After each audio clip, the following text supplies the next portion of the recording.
हमने अपने इस कोर्स में कुछ लॉस को देखा था, डिफरेंट लॉस को, जिसका एक ओवरव्यू मैं देना चाह रहा हूँ कि फॉर एग्जांपल अगर हम ये देखें कि हमारे पास डिफरेंट चार्ज हैं, ठीक है, और उस हमने बेसिकली एक गॉसियन सरफेस बना ली इसके इर्द गिर्द, और हम यहाँ पे जो फ्लक्स है वो कैलकुलेट करना चाह रहे हैं।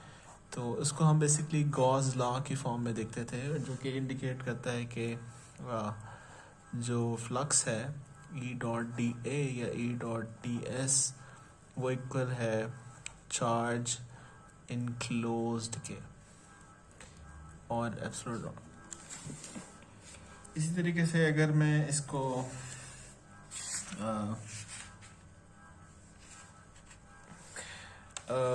बेसिकली जो Q इनक्लोज्ड है इसको रिप्रेजेंट करूं कि ये चार्ज डेंसिटी का वॉल्यूम इंटीग्रल है, तो मैं इसको फर्दर लिख सकता हूँ 1/एप्सिलॉन नॉट रो डी वी, या इसको आप टी टॉ की फॉर्म में भी लिख सकते हैं, ये सेम चीज़ है। तो जो E है मेरे पास वो हो जाएगा E dot D A epsilon naught rho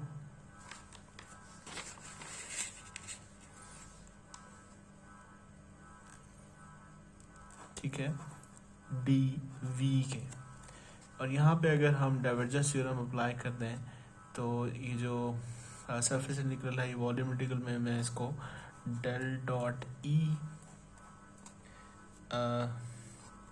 D V की फॉर्म में लिख सकता हूँ, और ये फर्दर इक्वल है मेरे पास 1/एप्सिलॉन नॉट रो डी वी की फॉर्म में। तो ये जो है इंटीग्रांड वो दोनों इक्वल हो जाएंगे, यानी del dot E is equals to rho epsilon naught, ठीक है। तो ये एक गॉस लॉ था जो हमने देखा था, और इसी तरीके से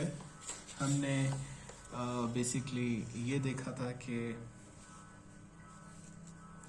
जो बायो सेवर्ट लॉ उसकी फॉर्म में, उसमें हमें बी जो गिवन था इक्वल है mu naught 4 pi D L dash R square के। और हमने कहा था कि अगर एक वायर जो है वो बेसिकली करंट, स्टेडी करंट है, तो इसके इर्द गिर्द जो मैग्नेटिक फील्ड होगी वो एग्जिस्ट करेगी। तो अगर हम मैग्नेटिक फील्ड को एक कैलकुलेट करना चाहें तो हम बी डॉट डी एल ले लें, तो वो बी डॉट डी एल जो है हमारे पास वो इक्वल आता था म्यू जितना भी करंट इनक्लोज्ड है, और जो ये करंट इनक्लोज्ड है आई इनक्लोज, उसको हम फर्दर बेसिकली जे डॉट डी एस यानी एक सरफेस करंट डेंसिटी की फॉर्म में भी लिख सकते हैं। तो हमारे पास ये जो निकल आएगा B dot D L is equals to, इसको हम म्यू नॉट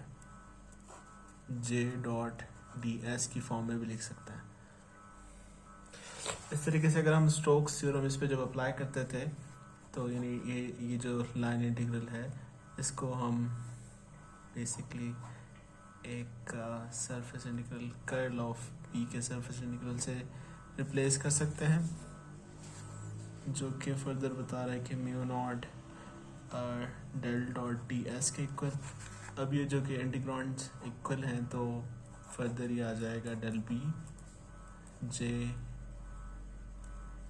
म्यू नॉट के इक्वल।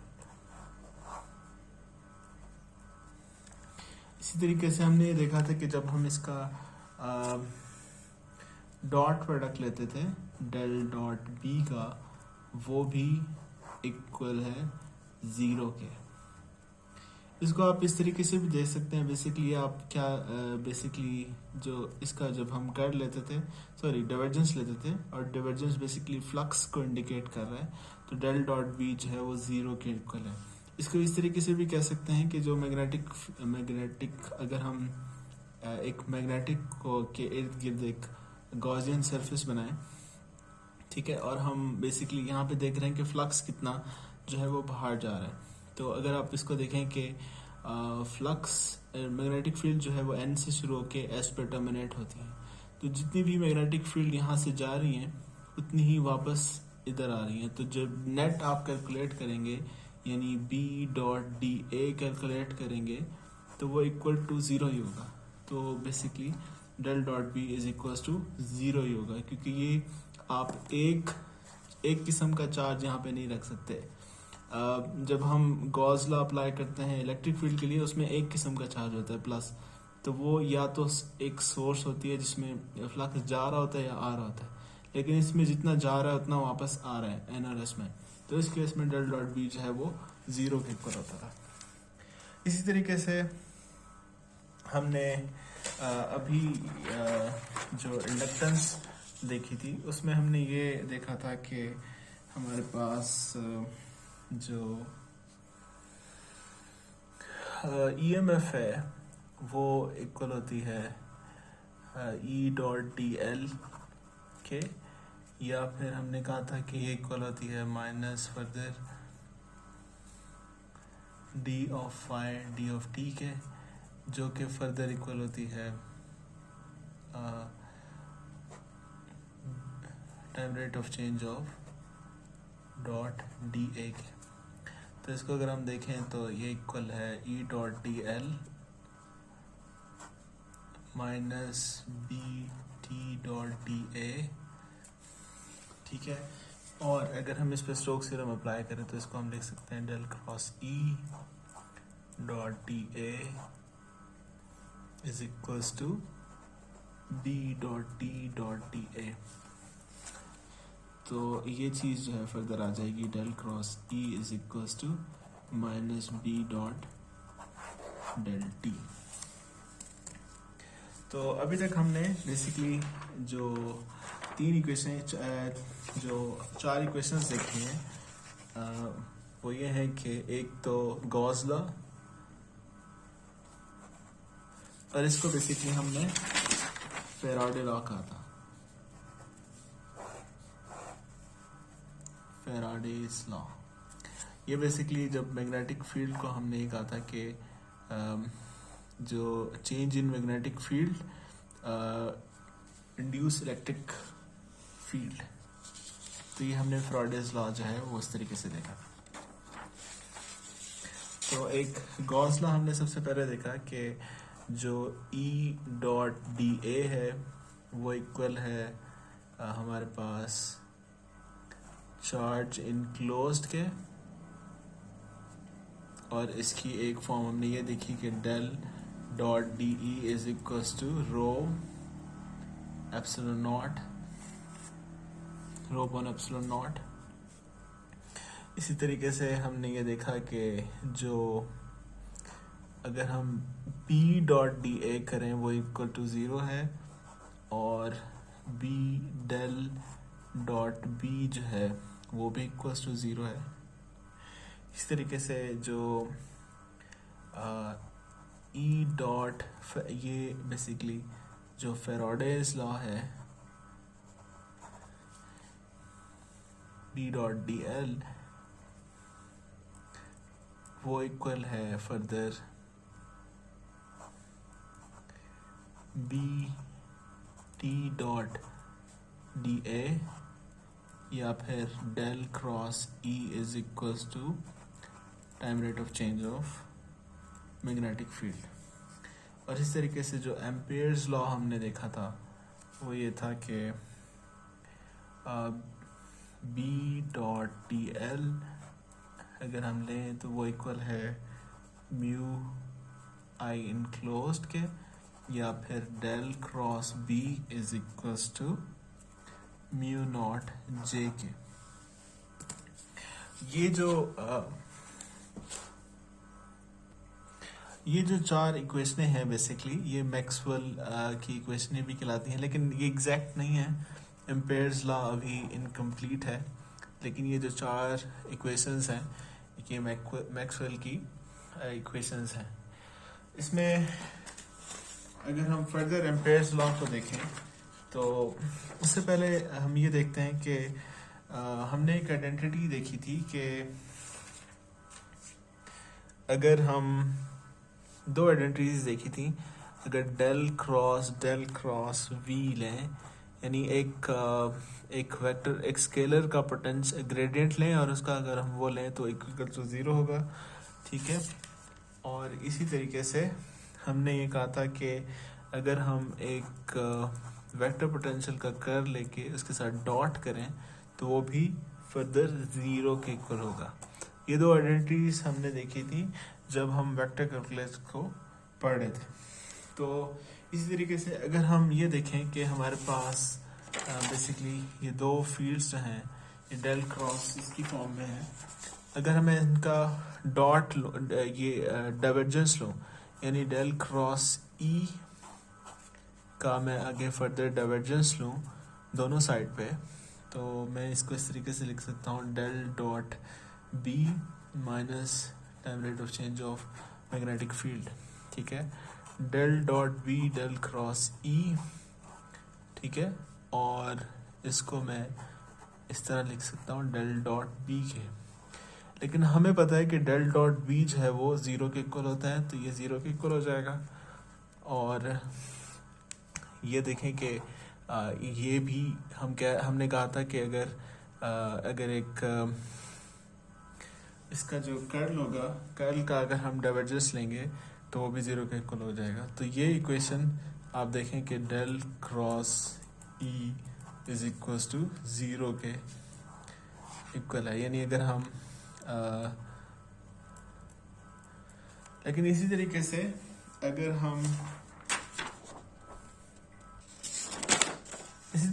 अगर हम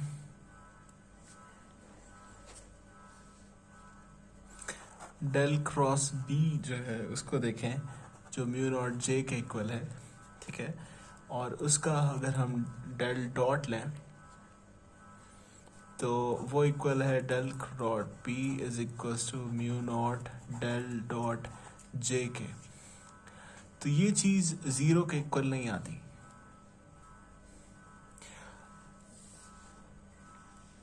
ये चीज़ 0 के इक्वल नहीं आती,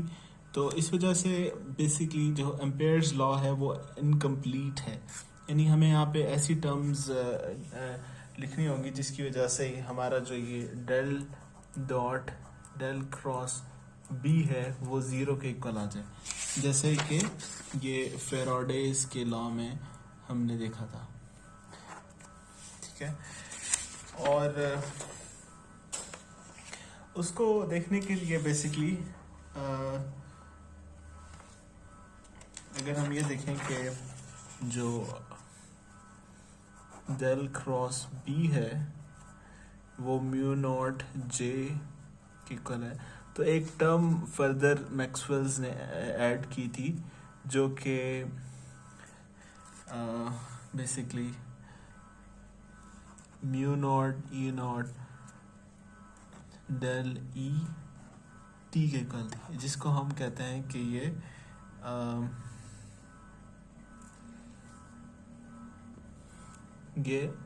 डिस्प्लेसमेंट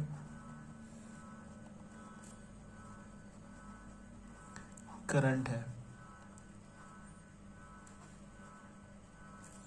ठीक है। बेसिकली ये है कि अगर एक बैटरी है,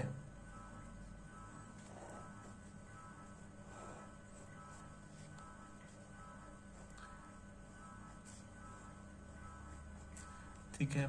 और इसके इर्द गिर्द अगर मैं यहाँ पे मैग्नेटिक फील्ड देखूँ, ठीक है, यानी मैं बी डॉट डी एल देखूँ, तो जो मेरे पास रिजल्टेंट आएगा वो आएगा म्यू आई इन क्लोज्ड के इक्वल, इस पॉइंट पे भी, इस पॉइंट पे भी। लेकिन इस पॉइंट पे भी जो बेसिकली जो मैग्नेटिक फील्ड है वो नॉन ज़ीरो होती है। तो उसको देखने के लिए हम बेसिकली कैपेसिटेंस का देखते हैं कि लेट्स से कि हमारे पास बेसिकली इस तरह का सिनेरियो है कि यहाँ पे चार्ज जो है वो अकोमोडेट हो रहा है, ठीक है। और जैसे जैसे चार्ज अकोमोडेट हो रहा है उस तरह मैग्नेटिक इलेक्ट्रिक फील्ड जो है वो यहाँ पे आती जा रही है। यहाँ पे भी अगर हम एक जो मैग्नेटिक फील्ड है उसको अगर देखें, जो B.dl है वो mu naught I in close के इक्वल होगा। अब जो कि यहाँ पे फिजिकल कोई करंट है नहीं, तो यहाँ पे मैग्नेटिक फील्ड नॉन ज़ीरो होने की क्या वजह है? तो उसके लिए बेसिकली हमने हम कहते हैं कि ये डिस्प्लेसमेंट करंट जो है उसकी वजह से मैग्नेटिक फील्ड जो है वो एग्जिस्ट कर रही है। और वो मैग्नेटिक फील्ड, वो डिस्प्लेसमेंट करंट क्या है, तो वो हम देखते हैं कि लेट्स से कि हमारे पास ये जो है एक स्पेसिफिक एरिया है ए, और ये भी स्पेसिफिक एरिया ए। तो अब अगर यहाँ पे ये जैसे ये एक कैपेसिटर्स है, यहाँ पे भी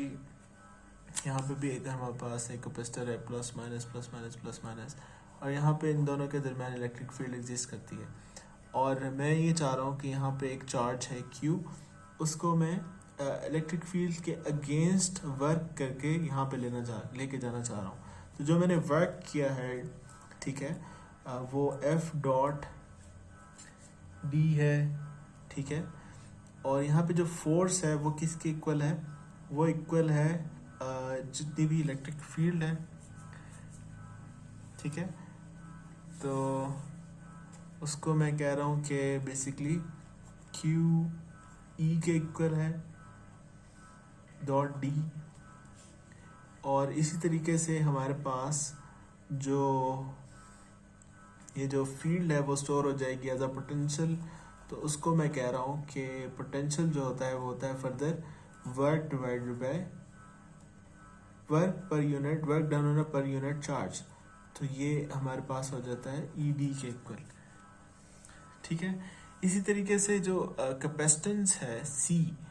वो इक्वल होती है हमारे पास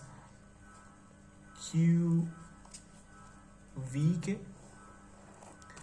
और जो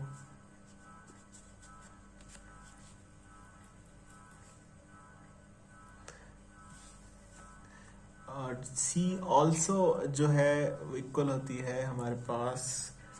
एप्सिलॉन नॉट एरिया और डिस्टेंस बिटवीन देम, यानी इन प्लेट्स का एरिया और जो डिस्टेंस है उस पर भी जो है वो डिपेंड कर रही होती है। अब अगर मैं C is equal to QV के इक्वल है, तो मैं V को फर्दर Q अपॉन C के इक्वल कर सकता हूँ। और अभी हमने देखा है कि जो C है वो epsilon naught A upon D के इक्वल है।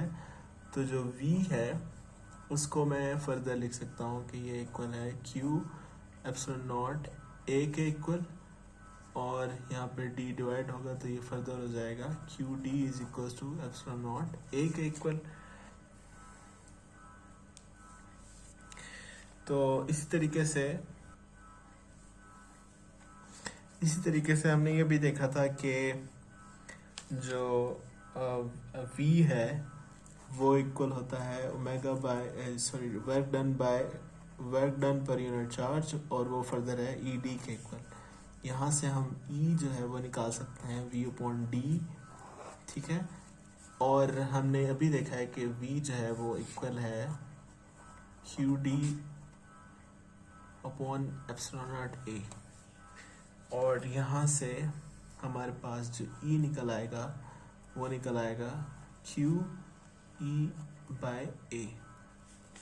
अब अगर हम इसका, यानी ये जो E फील्ड निकल आई है, यहाँ पे जो हमने E फील्ड देखी है, यानी कैपेसिटेंस की वजह से जो कैपेसिटर में जो E फील्ड होगी उसको हम इस तरीके से दे सकते हैं। अब जो कि यहाँ पे बेसिकली ये एक इलेक्ट्रिक फील्ड कांस्टेंट नहीं है क्योंकि ये बैटरी से जुड़ा हुआ है और ये चार्ज हो रहा है, यहाँ पे चार्ज जो है वो अकोमुलेट हो रहे हैं, तो इलेक्ट्रिक फील्ड बेसिकली चेंज हो रही है यहाँ पे, क्योंकि जो चार्ज यहाँ पे आके ऐड होते जा रहे हैं तो इलेक्ट्रिक फील्ड जो है वो चेंज हो रही है। तो उस केस में अगर हम इलेक्ट्रिक फील्ड का रेट ऑफ चेंज देखना चाहें, यानी अगर मैं इसका डेरिवेटिव ले लूँ, ठीक है, तो बेसिकली ये मेरे पास आ जाएगा 1/ε0 डिवाइडेड बाय ए और यानी del Q by del T. और ये आपको पता है कि जो charge rate of change of charge है वो इक्वल है आई के, और वो फर्दर इक्वल यानी इक्वल हो जाएगा, डिवाइड हो जाएगा ε0 ई, यानी रेट ऑफ चेंज ऑफ ई हमारे पास इक्वल आ जाएगा टी के, ठीक है। और ये जो चीज़ है दैट इज इक्वल्स टू देखिए करंट डिवाइडेड बाय एरिया, ये होता है करंट डेंसिटी जिसे जे के इक्वल कहते हैं, तो ये इक्वल हो जाएगा J/ε0 के, यानी rate of change of electric field equal है करंट डेंसिटी डिवाइडेड बाय ε0। तो इस सारी एक्सरसाइज का मकसद ये था कि हम ये कैलकुलेट कर सकें कि बेसिकली जो जब हम बेसिकली हमने जो डेल क्रॉस बी देखा था, ठीक है, या हमने ये देखा है कि अगर एक वायर है, ठीक है, स्टेडी करंट है, उसके इर्द गिर्द जो मैग्नेटिक फील्ड है वो इक्वल होती है B.dl, ठीक है, और वो इक्वल है म्यू इनक्लोज के इक्वल। तो एक सिनेरियो हमने ये देखा था कि अगर हम यहाँ पे कैपेसिटर्स को चार्ज कर रहे हैं, यहाँ पे बैटरी है प्लस माइनस माइनस, तो इस यहाँ पे इस जगह पे तो ये B.dl is equals to mu naught I enclose के इक्वल है, इस जगह पे भी है, लेकिन यहाँ पे मैग्नेटिक फील्ड नॉन जीरो होती है, तो उसकी क्या रीज़न है। तो अब हमने ये देखा है कि जब यहाँ पे basically plus plus plus plus minus minus जैसे अकोमुलेट हो रहा है, तो इलेक्ट्रिक फील्ड बेसिकली चेंज हो रही है। तो इस इलेक्ट्रिक फील्ड के चेंज होने से एक डिस्प्लेसमेंट करंट एग्जिस्ट करता है, जो डिस्प्लेसमेंट करंट की वजह से ये मैग्नेटिक फील्ड यहाँ पे एग्जिस्ट करती है। ये देखें ना, यहाँ पे बेसिकली हम ये कहते हैं कि जैसे जैसे एक वायर में करंट एग्जिस्ट करेगा, जो आई यानी ये एक चार्ज इनक्लोज होगा, तो उसके इर्द गिर्द एक मैग्नेटिक फील्ड एग्जिस्ट करेगी। लेकिन इस केस में यहाँ पे अगर एक कैपेसिटर हो, ठीक है, प्लस माइनस और यहाँ पे चार्ज हो रहा हो, तो अगर हम 3 पॉइंट पिक कर लें, ए पॉइंट, बी पॉइंट और सी पॉइंट, इन दोनों पॉइंट पे तो चलें करंट, एक फिजिकल करंट एग्जिस्ट मूव कर रहा है, तो यहाँ पे एक मैग्नेटिक फील्ड एग्जिस्ट करेगी। लेकिन यहाँ पे जो मैग्नेटिक फील्ड एग्जिस्ट करती है उसकी क्या रीज़न है। उसकी ये रीज़न है कि अभी हमने देखा है कि हमारे पास जब इलेक्ट्रिक फील्ड चेंज होती है तो वो इक्वल हो जाता है J/ε0 के, यानी ये जो हमने देखा है इसके चेंज करने से, यानी इसके चेंज करने से एक करंट डेंसिटी एग्जिस्ट करती है। तो इस केस में देखें जैसे जैसे इलेक्ट्रिक फील्ड चेंज हो रही है तो यहाँ पे एक J की टर्म यानी करंट डेंसिटी एग्जिस्ट करेगी। तो डिस्प्लेसमेंट करंट एग्जिस्ट करेगा, जिसकी वजह से एक मैग्नेटिक फील्ड क्रिएट हो रही होगी, ठीक है। तो जो एम्पेयर्स लॉ है, जो कि पहले हम कहते थे कि म्यू नॉट जे के इक्वल है, अब उसमें एक और टर्म हम ऐड कर देंगे, ठीक है, जिसकी वैल्यू होगी mu naught epsilon not E delta T के, जो कि इंडिकेट कर रहा है सिर्फ इस सिनेरियो को कंपनसेट करने के लिए हमने ये टर्म ऐड किया है। और इसी तरीके से ये टर्म हम ऐड जब करेंगे तो इससे ये है कि change in magnetic field, electric field जो है वो क्रिएट कर रही है मैग्नेटिक फील्ड, यानी चेंज इन, यहाँ पे देखें कि जैसे जैसे यहाँ पे चार्ज अकोमुलेट हो रहा है तो मैग्नेटिक इलेक्ट्रिक फील्ड जो है वो चेंज हो रही है। उस केस में हमारे पास एक डिस्प्लेसमेंट करंट जो है वो एक, ये फिजिकल क्वांटिटी नहीं है लेकिन एक डिस्प्लेसमेंट करंट जो है वो एग्जिस्ट करता है। इस डिस्प्लेसमेंट करंट की वजह से हमारे पास हमने देखा है कि जैसे जैसे एक करंट एक वायर में अगर एग्जिस्ट करेगा तो उसके इर्द गिर्द मैग्नेटिक फील्ड प्रोड्यूस होगी, ठीक है। लेकिन हमने इस केस में देखा है, इसको मैं एक दफ़ा दोबारा से बना देता हूँ।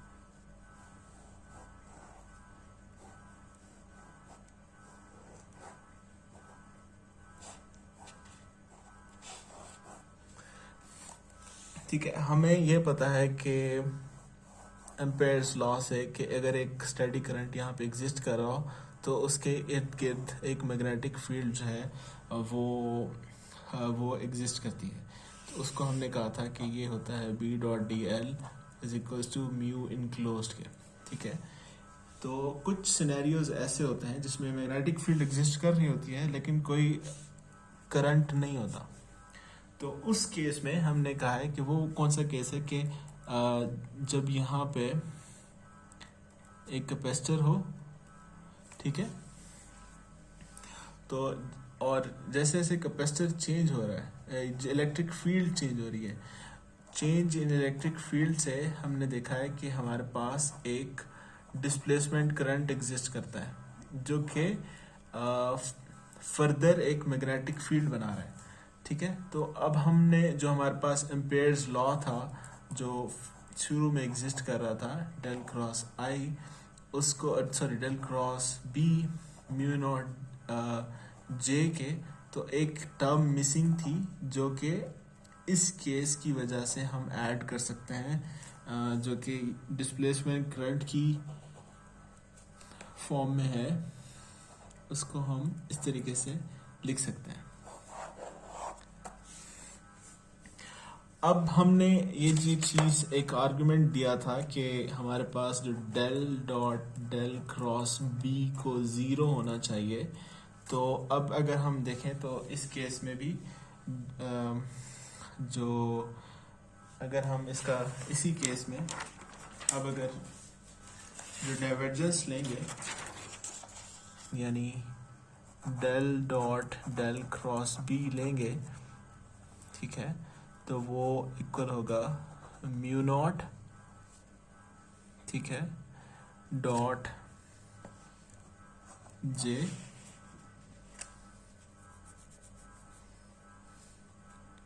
और plus mu naught E naught time rate of change of T del dot E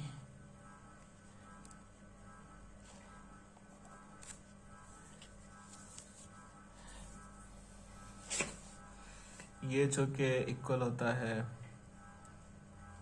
del dot J equal होता है हमारे पास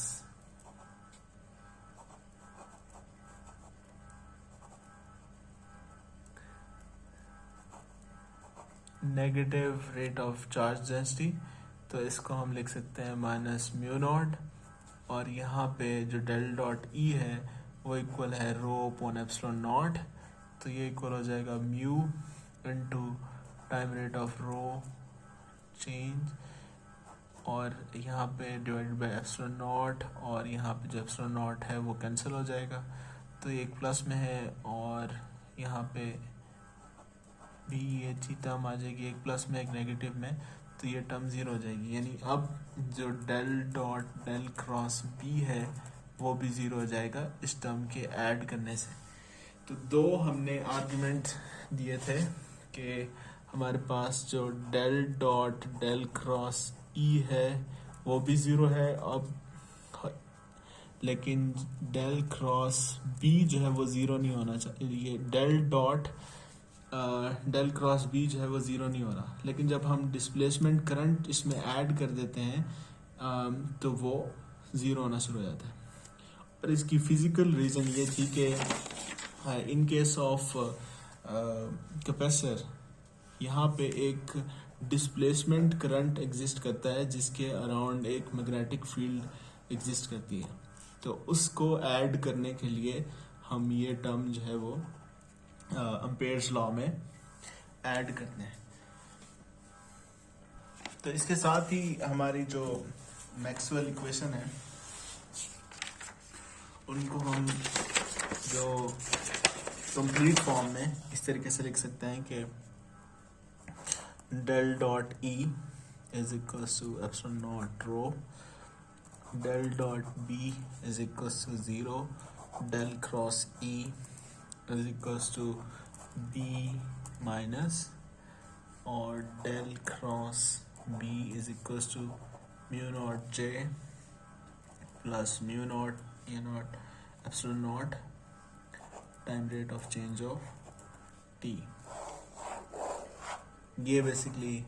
गॉस लॉ है। This is also a Gauss law,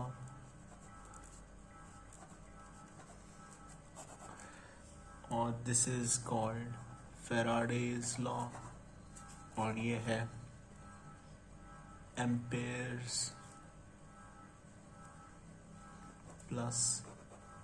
Maxwell law.